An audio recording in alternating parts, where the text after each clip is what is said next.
Souvent, on me demande comment changer de vie, comment on change de manière de concevoir les choses, comment on change vraiment, réellement à l'intérieur de soi.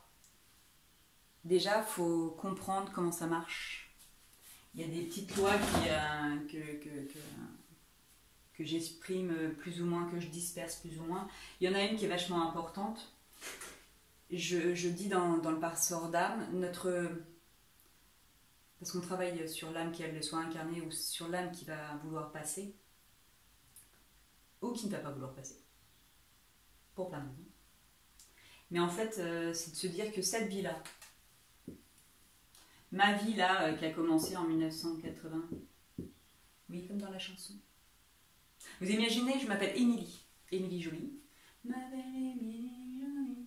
Et je suis née en 1981, pour ceux qui connaissent un petit peu d'autres chansons. Quand on aura 20 ans, en 2001. Bah, en fait, il fallait être né là. Belle génération. Donc, en fait, moi, petit bébé qui arrive là, qui va bientôt partir, elle ne sait pas quand. Elle est peut-être ici, elle est peut-être là. Là, en tout cas, ça sera la croix. Et la bannière. Bref. Là.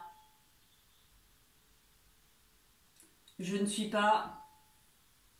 Quand j'arrive, mon âme, elle est là. Je ne suis pas neuve.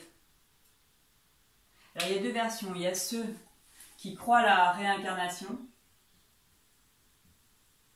Et il y a ceux qui ont transformé ça dans les mémoires transgénérationnelles. Mémoire transgénérationnelle ou hérédité.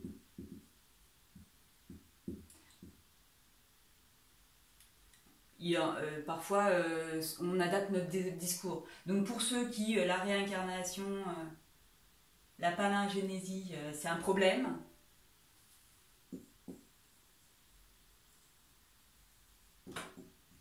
C'est un problème, vous pouvez leur expliquer que effectivement, quand vous arrivez, vous êtes chargé d'un capital héréditaire. Ça, on le sait. Et que ce capital héréditaire, effectivement, va impacter cette vie présente. Là, ça va. Moi, dans ma conception, dans ce que j'en ai compris, dans ce que j'en ai vécu, et ça n'engage que moi, j'ai un karma. Plus ou moins chargé, plus ou moins talentueux, et c'est pour ça que on a des peurs, on a des envies, on a des choses qui nous sont particulières, on peut avoir des phobies qui vont arriver en cours de route ou qui sont déjà installées. En tout cas, j'ai un bagage quand j'arrive là. Je prends possession d'un corps physique qui est celui de mes parents, et donc j'ai un vrai capital héréditaire de mes parents qui est réel, qui est exceptionnellement parfait pour ce que je suis venue faire. Bon, là c'est une petite vidéo, donc je resserre. L'idée c'est de se dire, si tu veux savoir comment ça va se passer dans ta prochaine vie, regarde comment ça se passe dans celle-ci. Si tu veux savoir ce qui s'est passé dans la vie dernière, regarde ce qui se passe aujourd'hui. Souvent on disait rouge au couchant, soleil levant, il fera beau temps. On regardait comment le climat était et on en déduisait des choses. Si, à la Sainte-Glace, là c'est la même chose. Si vous vous posez des questions par rapport à votre avenir ou à votre problématique d'aujourd'hui, regardez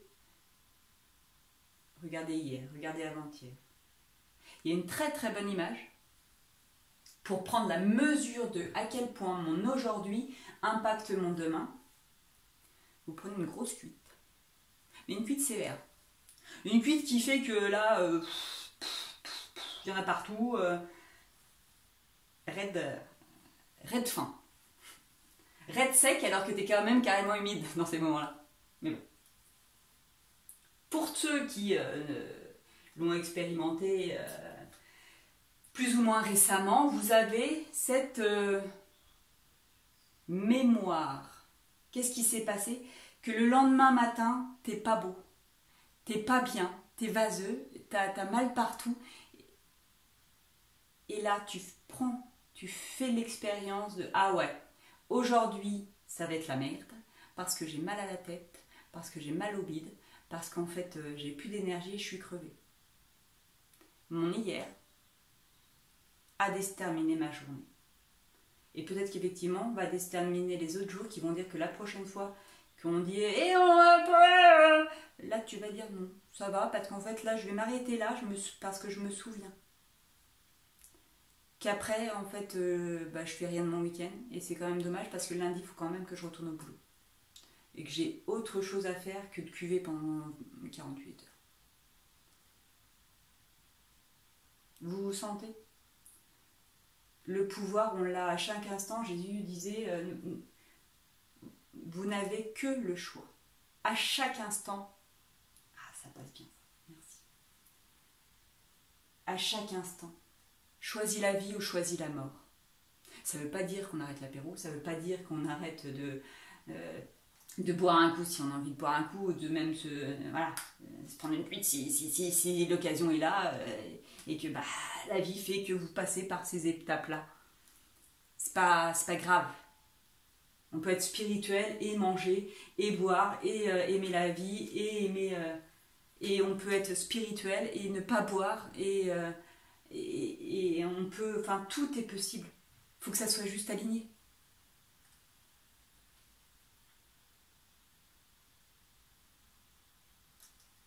Si vous voulez modifier votre futur, commencez aujourd'hui. Aujourd'hui, vous avez la capacité. En une journée, vous nous faites une vie. Oscar et la Dame Rose. Magnifique. Magnifique. Mais à quel point c'est vrai? À quel point dans cet instant-là, dans ce présent qui est un cadeau, le présent, c'est quand même merveilleux. Vous pouvez vivre une vie extraordinaire en une journée. Et effectivement, faites en sorte que les conditions soient réunies pour que vous viviez ce que vous avez envie de vivre. Ça prendra effectivement de l'énergie, ça demandera de l'engagement, ça demandera de la volonté. Parce qu'il n'y a que vous dans l'expérience et il n'y a que vous qui pouvez décider ce qui va se passer dans votre vie. Et que même quand vous consentez, même quand si vous ne faites rien, même si vous êtes désengagé, c'est un choix. C'est un choix. Et vous pouvez changer de choix en fait. Vous n'êtes pas obligé de continuer à dire oui, mais j'ai toujours été comme ça, de toute façon je suis un alcoolo, de toute façon je suis un fumeur, de toute façon je suis nanani nanana. Non, je vous l'ai dit avec les trucs des personnalités. Vous enfermez pas. Vous pouvez vous remettre au sport même si vous en avez 80 ans. Bah ouais, c'est possible.